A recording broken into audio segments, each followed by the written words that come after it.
جناب ابراہیم علیہ السلام نے اعلاء کلمۃ الحق کے لیے بہت بڑا کردار ادا کیا۔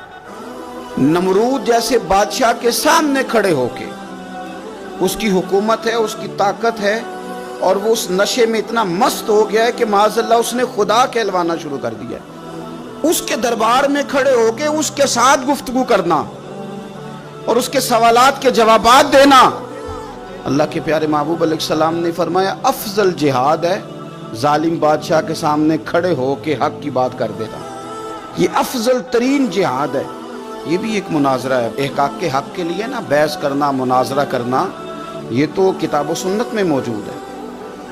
لیکن کریں گے اہل علم، ہر آدمی اٹھ کے اگر مباحثے میں جائے گا تو بعض اوقات بہت ساری خطائیں پیش نظر ہوں گی۔ جناب ابراہیم علیہ السلام سامنے کھڑے ہیں، یہ خدا کہلواتا ہے۔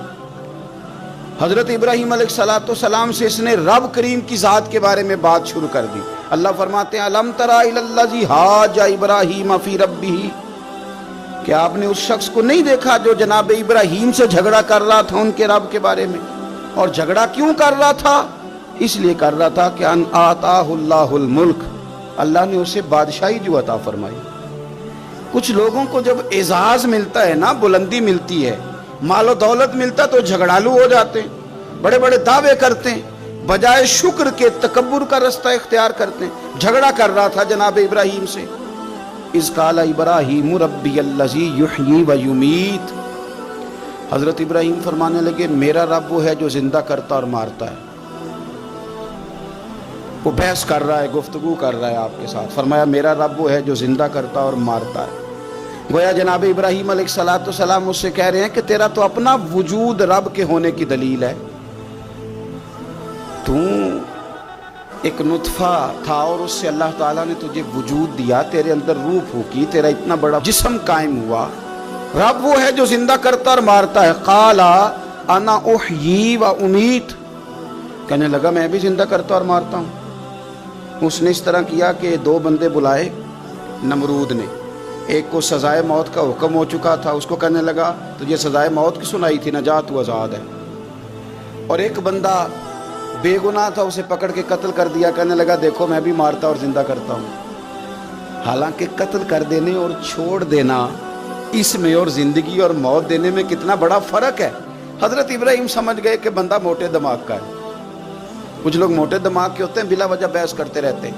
حضرت سعدی شرازی رحمۃ اللہ علیہ نے کیا خوب بات کہی، آپ فرمانے لگے 40 عالم بیٹھے ہوں، ایک دلیل سے انہیں چپ کرایا جا سکتا ہے، لیکن ایک جاہل بیٹھا ہونا تو وہ 40 دلیلوں سے بھی چپ نہیں کرتا، چونکہ جاہل ہے نا۔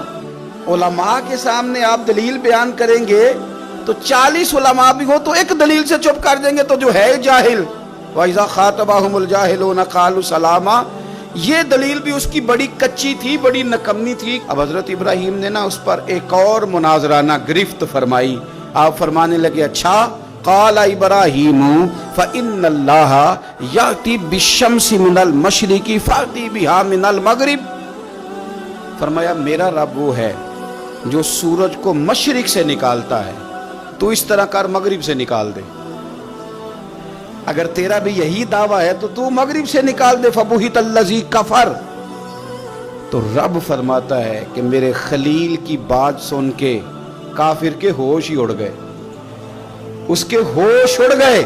جب حق کی بات ہوتی ہے فبہت الذی کفر، ہوش اڑ گئے اس کے، وہ تو حواس باختہ ہو گیا کہ یہ کیا بات کر دی۔ واللہ لا یہدی القوم الظالمین، اسے ہدایت پھر بھی نہیں آئی، کیوں کہ اللہ ظالموں کی قوم کو ہدایت نہیں دیتا، ہدایت نصیب نہیں ہوئی، ہوش اس کے اڑ گئے۔